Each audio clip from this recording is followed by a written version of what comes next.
especially thrilled to present this year's Pennebaker Award to R.J. Cutler. R.J., come up and get this. You truly deserve this honor.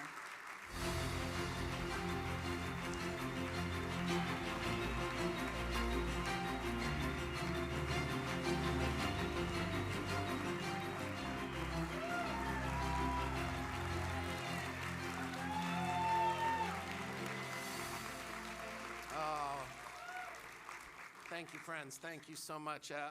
Chris tells the story of when Wendy and I came to meet with Fraser and Chris and Penny, and they sent us off in search of money and access. That was all we needed. Well, we went out to dinner and celebrated. We were like, woohoo!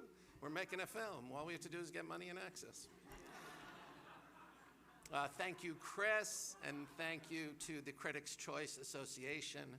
I'm particularly grateful to be receiving an award named for my mentor, D.A. Pennebaker, who 30 years ago, along with Chris Hedges and Fraser Pennebaker, welcomed me and Wendy Ettinger, two novice would be a generous way of describing us, young producers, into their home, into their creative community, into their company, into their filmmaking arms.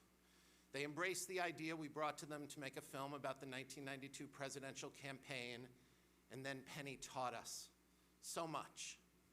He taught us to enter the room as human beings, not as a bunch of people with a camera, folks with a job to do, just like the people we were filming. But he also warned us that ours would become the outlaw's life. You gotta travel light and always be ready to make a run for it, he said. You gotta have a bank robber's mentality. He taught us that truth reveals itself over and over again, that people want their stories told, that cinema can render the most personal mythic. And he preached this truth: the most valuable commodity between subject and filmmaker is trust. Trust is all. When we went to visit James Carville to ask him to be in the film, he turned to Penny and said, "Why would I say yes?" "That's up to you," Penny said. Within hours, we were in the Clinton War Room filming for good. Penny knew the story belongs to the subject, not to the filmmakers. The liberation was revelatory.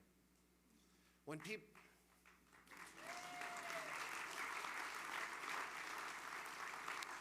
people ask what it's like to be a documentary filmmaker, I'm always put in the mind of an interview I once heard with Wayne Gretzky, the hockey superstar who was at the height of his powers. Gretzky never did interviews in those days, but an industrious reporter had been granted an audience. "Tell us, great one," he said. "What is your secret? How do you do what you do?" "Well, it's quite simple," Gretzky said. "I just follow the puck." On our best days, that is what we do. We just follow the puck. Others may be slashing at it, trying to get it to do things, but we know to let it lead us, and it takes us magical places, into the lives of extraordinary people, people who care a tremendous amount about what they're doing, and are doing it as well as they possibly can under high-stakes circumstances.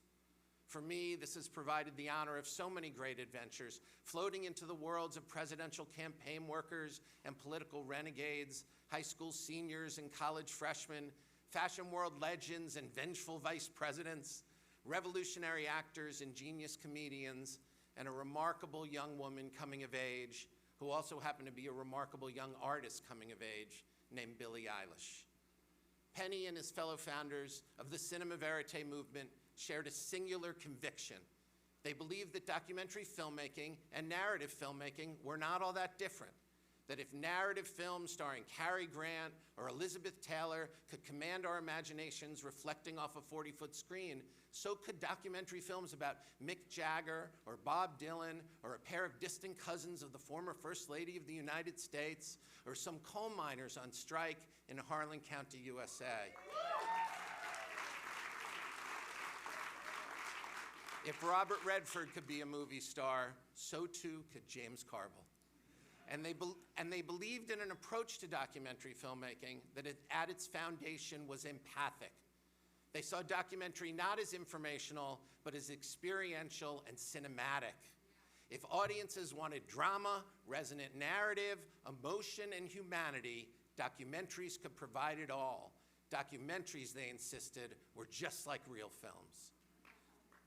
Here we are in 2021, and their vision has come to pass.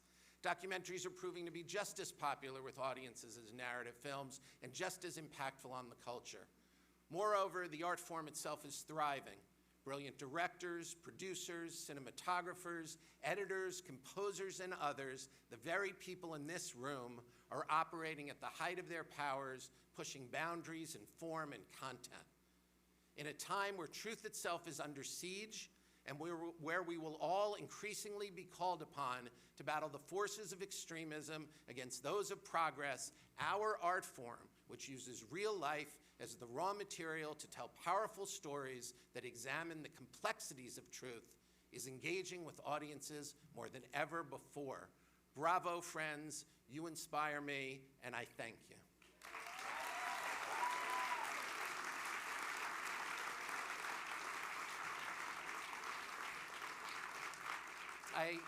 I accept this award on behalf of 30 years of brilliant collaborators, and I accept it with deep gratitude to everyone who has trusted me to tell their story.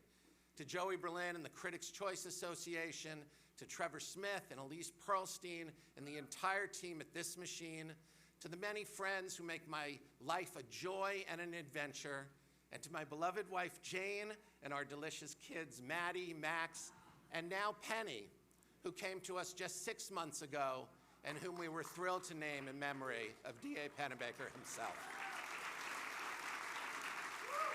Thank you, one and all. I'm deeply honored. Thank you.